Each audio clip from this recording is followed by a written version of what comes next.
गोविंदा माधवा गोपाला केशवा जय नंद मुकुंदा जय जय गोविंदा राधे गोपाला गिरधारी गिरधारी जय जय राधे गोपाला घन श्याम श्याम श्याम जय जय राधे गोपाला गोविंदा माधवा गोपाला केशवा जय नंद मुकुंदा जय जय गोविंदा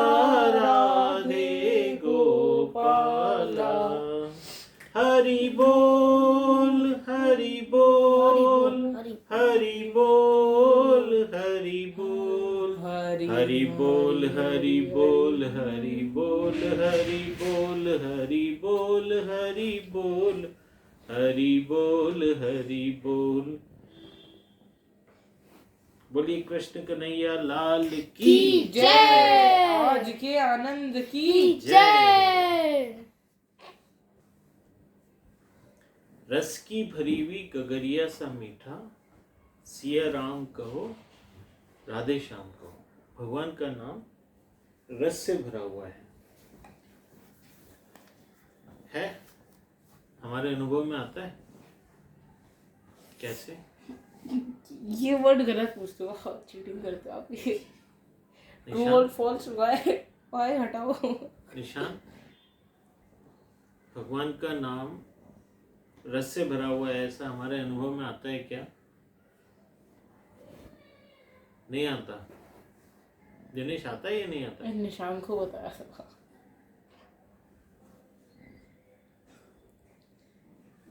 झूठ बोल सकते। अच्छा, ये जो अनुभव है ना निशान, ये जो अनुभव है भगवान का नाम लेने का, इट्स नॉट लाइक ए रसगुल्ले का अनुभव कि आपने जबान पे डाला और स्वाद आ गया, है ना?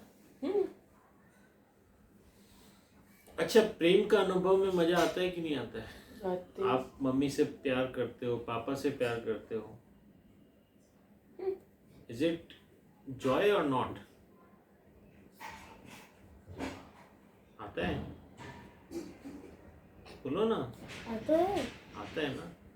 तो जब प्रेम का रस अगर आता है तो क्या हम उसे एक्सप्लेन कर पाते हैं? नहीं। वर्ड्स में नहीं। ऐसे ही भगवान का रस होता है जिसको वर्ड में एक्सप्लेन नहीं कर सकते, लेकिन अगर वो नहीं आ रहा है, भगवान का नाम लेने से नहीं आ रहा है, तो कहीं ना कहीं हमारा ध्यान भगवान के नाम पर है नहीं।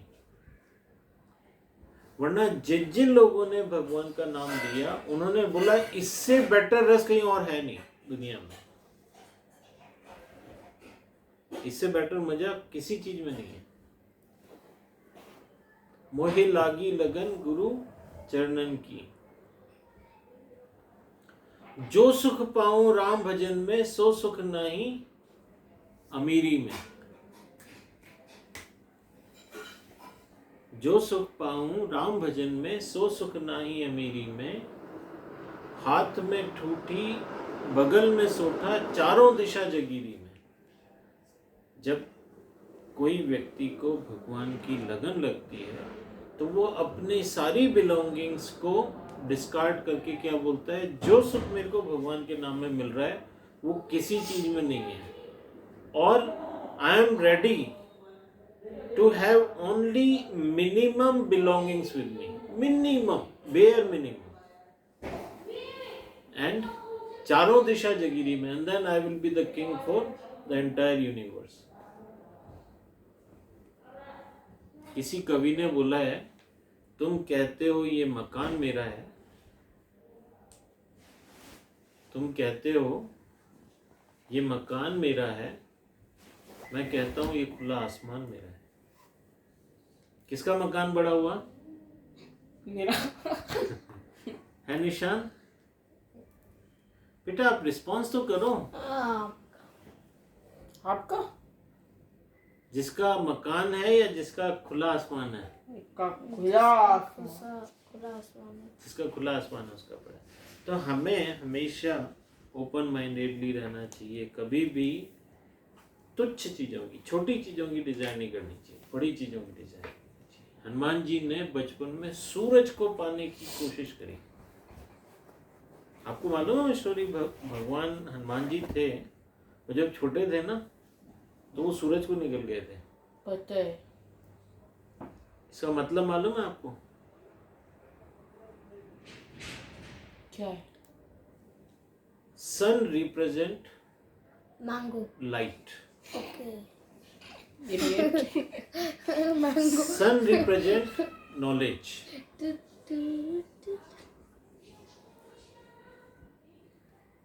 सन की गर्मी में प्रत्येक चीज प्रकट हो जाती है, मीन्स दिखने लगती है। अंधेरे में चीजें दिखती नहीं है ना, लेकिन सूरज के उजाले में सब दिखने लगता है।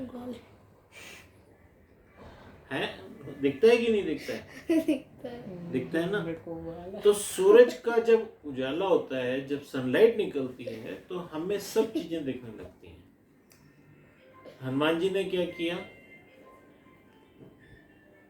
सूरज ही निकल गया। He got that vision, he got that knowledge. तो अगर हम भी सूरज को निकल लेंगे तो हमको भी मिल जाएगी। आप भी अगर आप स्पिरिचुअल नॉलेज को अपने अंदर एसिमुलेट कर लेते हो, that means you got the sun in you.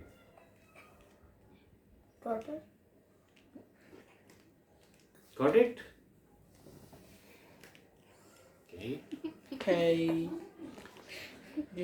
तो यहाँ पर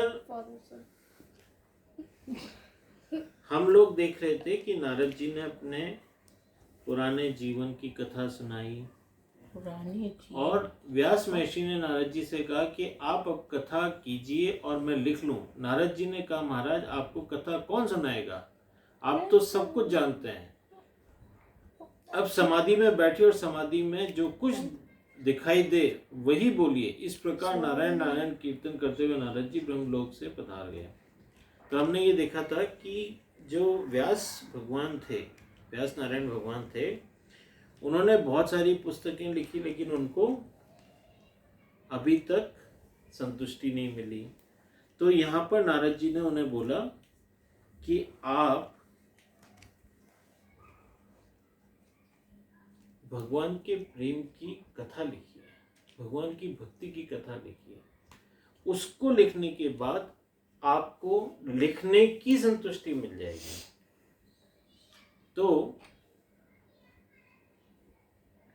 संसार में भटक कर रहा है जो माया के अंदर बह गया है, ऐसे जीव को मेरे सम्मुख ले आओ। मुझे भगवान ने ऐसी आज्ञा दी है। माया के प्रवाह में बहने वाले जीव को मैं परमात्मा के समक्ष ले जाता हूँ। प्रभु की मुझ पर बहुत कृपा है। महाराज आप ऐसी कथा कीजिए कि कथा सुनने वाले को कन्हैया प्रिय लगने लगे, उनका प्रभु में प्रेम जागृत हो, कथा सुनने वालों के पाप जल जाएं, उनका जीवन सुधर जाए। अच्छा, हमारे जीवन में पाप है या नहीं है? कैसे मालूम आपको? क्योंकि हम किसके बारे में गंदा सोचते हैं, पाप होता है। बट पुराने भी कुछ हैं। हाँ, पुरानी जिंदगी के होते हैं ना। आपने बैंक के बारे में तो आप जानते ही हो, आराम से जानते। पैसा जमा होता है, पैसा निकाला जाता है। हमको कैसे बताएगा? हमको कैसे पता होगा बैंक के बारे में? हम जानते ही नहीं। अब जिस बैंक के बारे में आप नहीं जानते हैं, अच्छा, उसी बैंक के बारे में हम नहीं जानते। आपको मैं नहीं बताऊंगा। मत बताओ, हमें जानना भी नहीं। ठीक है, तो मैं दूसरे बैंक के बारे में बताता हूँ। ठीक है, हमें दूसरे बैंक के बारे में पता है, हमें पता है। पता है मुझे दूसरे वाले के और ये बैंक कौन सा है? कर्म का बैंक है। नहीं, हमें पहले वाले बैंक के बारे में जाना। ये जो कर्म का बैंक होता है ना, इसमें क्या होता है? डिपॉजिट भी होता है और विड्रॉल भी होता है। जब भी हम अच्छा काम करते हैं तो हमारी डिपॉजिट बन जाती है, और जब भी हम खराब काम करते हैं, बुरा काम करते हैं, तो हमारा विड्रॉल हो जाता है। समझ रहा है? जब हमारे अच्छे काम इकट्ठे हो जाते हैं, तो जैसे बैंक में पैसे जमा हो जाते हैं तो उसका ब्याज भी मिलता है। बैंक वाले क्या करते हैं, अगर आपने 5 करोड़ रुपए डाल दिए तो आपको हर महीने उसका कुछ ना कुछ ब्याज वो देंगे। लेकिन अगर आपने उसमें से 5 करोड़ रुपए निकाल लिए तो वो ब्याज लेते हैं। आपने तो डाले थे। मालूम है आपको? बैंक में जब हम पैसा जमा कराते हैं तो बैंक वाले उस जमा पैसे के ऊपर हमें इंटरेस्ट देते हैं। लेकिन अगर हम लोन लेते हैं, हम उसमें से पैसे निकाल लेते हैं, तो बैंक वाले जितना पैसा आपने दिया है उसके ऊपर इंटरेस्ट हमसे चार्ज करते हैं। इसी तरीके से जब हमारे अच्छे कर्म डिपॉजिट हो जाते हैं तो हमें उन अच्छे कर्मों के ऊपर पुण्य जो होते हैं, हमारे पुण्य की इंटरेस्ट भी मिलती है। वो हमारे पुण्य कर्म बनते चले जाते हैं, बढ़ते चले जाते हैं। लेकिन जब हम पाप कर्म करते हैं तो हमें उसकी सजा मिलती है, पनिशमेंट मिलती है, ये इंटरेस्ट मिलता है और वो बढ़ता चला जाता है। क्लियर है ये? Is it clear? तो हमारे जीवन के अंदर पाप और पुण्य लगे रहते हैं। अच्छा, ऐसा कोई भी व्यक्ति नहीं है जिसके जीवन में सिर्फ पुण्य पुण्य हो। हर व्यक्ति के जीवन में पाप भी होते हैं और पुण्य भी होते हैं। किसी के जीवन में पाप ज्यादा होते हैं तो उसको जीवन में कष्ट बहुत आते हैं। किसी के जीवन में पुण्य ज्यादा होते हैं तो उसको सब चीजें सहज ही प्राप्त हो जाती हैं, उसको सुख बहुत मिलता है। तो ये जो है पाप, लेकिन कथा सुनने वालों के पाप जल जाए, ये कथा ऐसी है कि इसके ऊपर जो कंसंट्रेट करके इसको सुन लेता है उसके जीवन से पाप का नाश हो जाता है, जो उसके पुराने पाप हैं। जैसे बैंक वाले क्या करते हैं, अभी आपने सुना है गवर्नमेंट ने किसानों का कर्जा माफ कर दिया। का मतलब उन्होंने विड्रॉ तो कर दिए थे लेकिन गवर्नमेंट ने उसको फॉरगिव कर दिया, फॉरगेट कर दिया। इसी तरीके से यहाँ पर भगवान क्या करते हैं, जिसके हृदय में भगवान की भक्ति आ जाती है उसके पाप कर्म समाप्त कर देते हैं, जला देते हैं। अब व्यास महर्षि ने नारद जी से कहा कि आप अब कथा कीजिए। व्यास नारायण जी बोल रहे हैं कि भाई अगर इतनी सुंदर कथा है तो आप मुझे सुनाइए।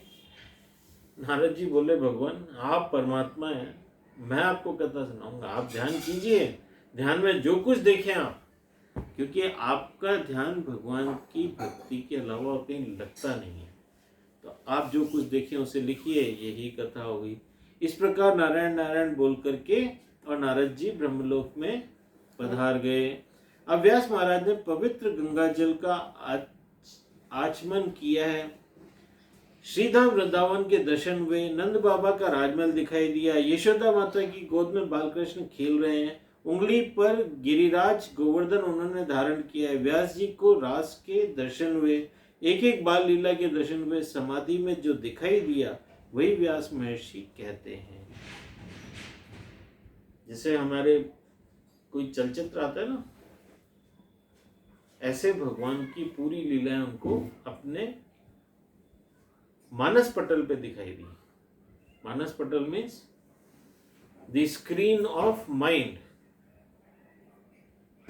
मानस पटल के ऊपर उन्हें भगवान श्री कृष्ण की बचपन से लेकर के, जब से वो पैदा हुए थे, बाल लीलाओं से लेकर के उनके अंत तक की लीलाएं उनको उनके समाधि के अंदर मानस पटल पे दिखाई दी।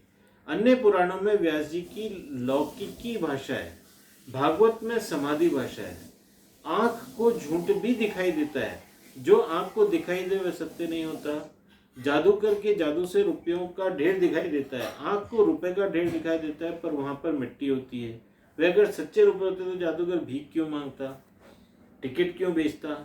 आंख को झूठ दिखाई देता है, आंखें बंद करके परमात्मा का ध्यान करते हुए समाधि में सत्य वस्तुओं का साक्षात्कार होता है। समाधि में जो दिख पड़ता है वही सत्य है।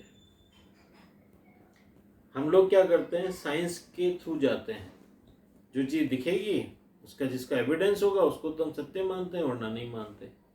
ये बहुत सारी चीजें ऐसी हैं जो दिखती हैं लेकिन होती नहीं है, दिखती हैं लेकिन होती नहीं। आसमान हमें नीला दिखता है, होता है क्या? नहीं। सूरज हमें उगता हुआ दिखता है, उगता है क्या? नहीं। लेकिन हमें दिखता है। पानी के अंदर गिलास में चम्मच टेढ़ी दिखती है लेकिन होती है क्या? नहीं। निशान तो मैं बैठा हुआ दिखता है। चीजें दिखती हैं, वो सत्य हो ये आवश्यक नहीं है, जरूरी नहीं है, लेकिन समाधि में जो अनुभव होते हैं वो सत्य ही होते हैं। Is it clear? ठीक है। जी संदेह कुछ नहीं।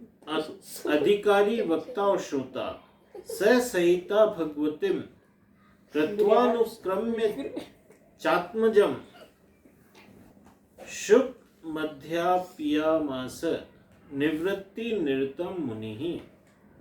व्यास जी ने 18,000 श्लोकों का यह भागवत ग्रंथ बनाया है। भागवत ग्रंथ परमहंसों की संहिता है। व्यास जी ने विचार किया जो जन्म से निर्विकारी हो वही इस ग्रंथ का प्रचार कर सकेगा। ऐसा लायक वक्ता तो एक सुखदेव जी ही हैं। सुखदेव जी को जन्म सिद्ध योगी थे। जन्म के समय तुरंत तत्पश्चात के लिए वन में उन्होंने प्रयाण किया। व्यास जी सुखदेव जी जब हुए थे ना पैदा, उन्होंने तुरंत संन्यास ले लिया पैदा होती, और वो वन की तरफ चले गए। अच्छा, ये संन्यास क्या होता है? Leave everything and go under God's grace. Leave this world and can we leave this world? Yes. सन्यासी लोग दुनिया छोड़ के चले जाते हैं। Hmm. हमारे यहाँ इतने सारे महात्मा आए, वो सब दुनिया छोड़ के गए हुए। गए। बाय बाय, टाटा, खत्म। ओके, सन्यास का मतलब ये होता है किसी हायर चीज के लिए लोअर चीज को छोड़ना। भगत सिंह ने क्या किया था? To catch hold of the respect of his motherland, he left his body, he died, and smilingly अपनी मातृ भक्ति, अपनी मातृभूमि के लिए उन्होंने अपने जीवन का त्याग कर दिया। किसी बड़ी चीज के लिए छोटी चीज को छोड़ना, ये क्या होता है? संन्यास होता है। और किसी छोटी चीज के लिए किसी बड़ी चीज को छोड़ना, इसको बोलते हैं मूर्खता। इसीलिए शंकराचार्य जी भज गोविंदम में बोलते हैं, भज गोविंदम भज गोविंदम गोविंदम भज मूढ़मते। मूढ़ का मतलब मूर्ख व्यक्ति। हे मूर्ख, इस जीवन के अंदर भगवान का नाम लो, भगवान का नाम लो, भगवान को रियलाइज करो। तो बड़ी चीज के लिए छोटी चीज को छोड़ना बहुत प्रेशियस चीज के लिए। आप जैसे किसी को हीरा मिल जाए और वो जरकन छोड़ दे, इसीलिए जो लोग संन्यास लेते हैं ना, वो लोग ऐसे नहीं होते अरे मेरे को अभी छोड़ना पड़ेगा, अरे मैं तो मर गया, अरे मेरे को आज से खाना भी छोड़ना पड़ेगा, पहनना भी, मेरे को घर भी छोड़ना पड़ेगा, मेरे को कपड़े भी छोड़ने पड़ेंगे, मेरे को बाल भी कटवाने पड़ेंगे। सन्यासी लोग होते हैं ना, they do it with grace, they do it with pleasure. क्यों? क्योंकि उनको हायर चीज मिल रही है। हमारे यहाँ पे एक ऋषि के बारे में आता है कि वो, उनकी 2 पत्नियां थी। तो उन्होंने कहा मेरे को संन्यास लेने जाना है, तो मैं अपनी संपत्ति दोनों पत्नियों में बराबर बराबर बांट देता हूँ। तो उनकी एक पत्नी तो मान गई, दूसरी पत्नी ने बोला मुझे संपत्ति नहीं चाहिए। आप जिस चीज के लिए ये संपत्ति छोड़ रहे हो, मुझे वो चीज चाहिए। That must be precious then, because you are readily leaving everything. Because that's evidently you are getting something better. So I want that better thing. I don't want this. तो ऐसा होता है कि यहाँ पर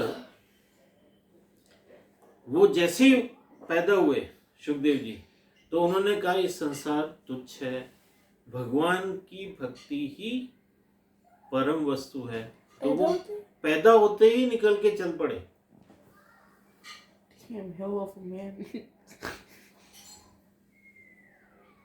first of all he never wanted to come in the world. तो वो पिट्टू में ही बड़े होते रहे, और जब वो 10-12 साल के हो गए पिट्टू के अंदर ही, तो माता जी ने बोला भाई निकलो, कितना मेरे को पेन होता है अंदर। वो निकले और भाग लिए सीधे वन की तरफ। सुखदेव जी महाराज पैदाइशी योगी थे, पैदाइशी सन्यासी थे। तो सुखदेव जी सदैव ब्रह्म चिंतन में ही लीन रहते थे। व्यास जी ने सोचा कि जब सुखदेव जी वन से घर आ जाएं, तो मैं उन्हें भागवत शास्त्र पढ़ाऊंगा।